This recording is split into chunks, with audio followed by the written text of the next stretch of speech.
ایک کہانی بڑی پرانی۔ سنہری تھیلی۔ قصبے سے دور پہاڑی علاقے میں عاقل نامی لڑکا اپنے والدین کے ساتھ رہتا تھا۔ 11 سالہ عاقل 5ویں جماعت کا طالب علم تھا۔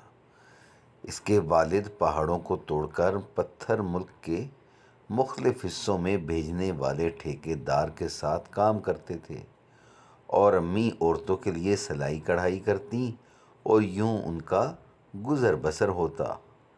پڑھائی سے فارغ ہو کر عاقل اپنی امی کا ہاتھ بٹاتا تھا۔ وہ سلائی اور کڑھائی کیے ہوئے کپڑے ماں کے بتانے پر خواتین کے گھروں میں پہنچا آتا۔ اس کی امی کو باہر بھی نہ جانا پڑتا، اور وقت کی بچت بھی ہو جاتی۔ جو سامان ماں کو چاہیے ہوتا وہ باہر سے بھی خرید لاتا۔ ایک روز اسے کسی خاتون کے کپڑے دینے جانا پڑا، جن کا گھر کافی دور تھا۔ جب وہ کپڑے دے کر واپسی کے لیے مڑا تو شام ہونے والی تھی۔ ناہموار سنسان پہاڑی راستے پر وہ چلا آ رہا تھا کہ اسے کسی کے کراہنے کی آواز سنائی دی۔ اسے محسوس ہوا کہ آواز پتھر کے پاس سے آ رہی ہے۔ کون ہے؟ کہتا وہ پتھر کے قریب پہنچا تو وہاں اپنے برابر ایک بہت خوبصورت بچے کو دیکھا، جو اپنا پیر پکڑے کراہ رہا تھا۔ اس کے پاؤں میں نوکیلا کانٹا چبھا تھا، جس کی وجہ سے پاؤں میں سوجن ہو رہی تھی اور خون بھی رس رہا تھا۔ تم کون ہو؟ یہاں کیسے آئے؟ یہ کانٹا کیسے چبھا؟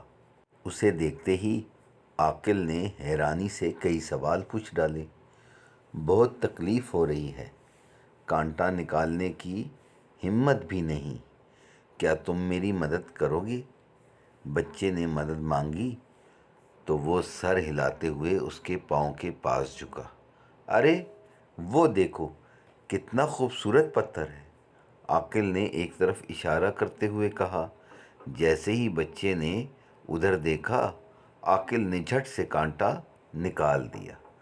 ارے کانٹا نکل گیا، میں ڈر رہا تھا کہ بہت تکلیف ہوگی، مگر تم نے تو کمال کر دیا، بچے نے خوشی سے کہا۔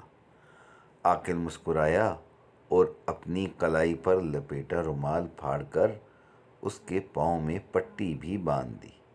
بہت شکریہ دوست، میں تمہارا احسان مند رہوں گا۔ شام ڈھل رہی ہے، اب ہمیں اپنے گھر جانا چاہیے۔ ٹھیک ہے، مگر تمہارا گھر کہاں ہے؟ تم نے اپنا نام بھی نہیں بتایا۔ میرا نام بنٹو ہے، اور جنگل کے اس پار ہمارا گھر ہے۔ بنٹو آہستگی سے اٹھ کھڑا ہوا اور ہاتھ ہلائے ہوئے مخالف سمت چلنے لگا۔ عاقل بھی تیزی سے اپنے گھر کی جانب چل پڑا۔ گھر پہنچا تو امی کو پریشان پایا۔ انہوں نے دیر سے آنے کی وجہ پوچھی تو عاقل نے سب سچ سچ بتا دیا، جس پر امی نے اسے بہت شاباشی دی۔ عاقل کے ابو رات میں تھکے ہارے گھر آئے تو بہت پریشان تھے۔ بیوی کے پوچھنے پر وہ بولے کہ ٹھیکیدار عام پتھر بیچنے کی آڑ میں غیر قانونی طور پر قیمتی پتھر اسمگل کرتا تھا۔ وہ پکڑا گیا اور کام کا سلسلہ بند ہو گیا ہے۔ اب پتہ نہیں گھر کا خرچ کیسے چلے گا۔ دن گزرتے گئے، سلائی کڑھائی سے کی گئی جمع پونجی ختم ہو چکی تھی۔ اس روز ان کے گھر راشن نہیں تھا، اور اتنے پیسے بھی نہیں تھے کہ کچھ خریدا جا سکے۔ عاقل کی امی نے اسے کڑھائی والا کرتا دیا کہ انہیں خاتون کے گھر دے آؤ، تاکہ جو پیسے ملیں اس سے کھانے کا بندوبست ہو سکے۔ جب وہ کپڑے پہنچا کر آ رہا تھا تو اسے بنٹو نظر آیا۔ دونوں دوست باتیں کرنے لگے۔ بنٹو نے پریشانی کی وجہ پوچھی، پھر اسے ایک سنہری تھیلی دی کہ اسے اپنے پاس سنبھال کر رکھنا، جب کوئی مسئلہ ہو تو سچے دل سے دعا کرنا اور اس میں سے ایک بیج نکال کر زمین میں دبا دینا۔ عاقل گھر پہنچا، ماں کو پیسے دیے، ابو دکان سے بن لے آئے اور انہوں نے شکر ادا کر کے بھوک کی شدت کم کی۔ رات میں سونے سے پہلے عاقل نے دعا کی اور پھر تھیلی میں سے ایک چھوٹا سا بیج نکال کر گھر کے پچھلے حصے کی مٹی میں دبا دیا۔ اگلی صبح وہ دروازے پر تیز دستک سے جاگے۔ کون ہے؟ عاقل کے ابو نے پوچھا، اور دروازے پر کھڑے اپنے ایک دوست کو دیکھ کر خوش ہوئے۔ ایک بڑی کمپنی نے پہاڑوں کی کھدائی کا حکومت سے معاہدہ کیا ہے۔ وہاں کے لوگوں نے تمہاری ایمانداری سے متاثر ہو کر تمہیں انچارج بنانے کے لیے کمپنی کے نمائندے سے کہہ دیا ہے۔ میرے ساتھ چلو، انہوں نے تمہیں بلایا ہے۔ اور دوست کے بتانے پر وہ کھل اٹھے اور اس کے ساتھ چلے گئے۔ عاقل اور اس کی امی بہت خوش ہوئے۔ عاقل بھاگ کر گھر کے پچھلے حصے میں گیا اور وہاں ایک چھوٹا سا پودا لہلہاتا دیکھ کر حیران رہ گیا۔ ایک روز اس نے دعا مانگی کہ ماں کے کام میں برکت ہو اور پھر بیج بو دیا۔ اگلے روز اس بیج سے بھی پودا نکل آیا۔ عاقل جب بھی کپڑے دینے پہاڑی پر جاتا تو واپسی پر وہاں ضرور رکتا جہاں بنٹو سے ملاقات ہوئی تھی، مگر بنٹو نہ ملا۔ وقت گزرنے کے ساتھ عاقل کے گھریلو حالات بہت بدل گئے تھے۔ اس نے سنہری تھیلی اور اس میں موجود بیج بہت سنبھال کر رکھے۔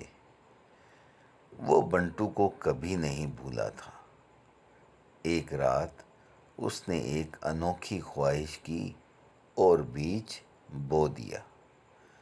اگلے روز اپنے گھر میں بنٹو اور اس کے ساتھ ایک بہت خوبصورت خاتون کو دیکھ کر بہت خوش ہوا اور بھاگ کر ان کے پاس گیا۔ تم کہاں کھو گئے تھے بنٹو؟ اتنے مہینے گزر گئے مگر تم سے ملاقات نہیں ہوئی۔ ہم یہاں سے چلے گئے تھے، بنٹو مسکرایا۔ کہاں چلے گئے؟ بتایا کیوں نہیں؟ تمہاری نیکی اور رحم دلی سے متاثر ہو کر بنٹو تمہارا دوست بنا اور تمہیں جادوئی سنہری تھیلی اور بیج دیے۔ ہم انسان دوست ہیں مگر عام انسانوں کے سامنے نہیں آتے۔ اس وقت تمہاری خواہش پر ہمیں تم سے ملنے آنا پڑا۔ خاتون نے کہا تو وہ سب چونکے۔ امی ٹھیک کہہ رہی ہیں، تم محنتی، اچھے اور رحم دل انسان ہو۔ تم نے میری مدد کی اور میں نے تمہاری۔ اگر تم ایسی خواہش کرتے جو بری ہوتی تو پودا نہ اگتا اور نہ کبھی خواہش پوری ہوتی۔ تمہاری خواہش کا احترام کرتے ہوئے ہم تم سے ملنے پرستان سے آئے ہیں۔ تو کیا آپ؟ عاقل نے ہکلاتے ہوئے کہا۔ ہاں، ہم انسان نہیں، میں پری زاد ہوں اور امی ملکہ پری ہیں۔ ان کی بات سن کر عاقل بھنچکا رہ گیا۔ اب ہمیں جانا ہوگا۔ ہمیشہ اچھے کام کرنا، جھوٹ سے بچنا اور دوسروں کی مدد کرتے رہنا، ورنہ سنہری تھیلی اور بیج غائب ہو جائیں گے۔ اچھا دوست، خدا حافظ، بنٹو نے کہا اور ان کے دیکھتے ہی دیکھتے دونوں غائب ہو گئے۔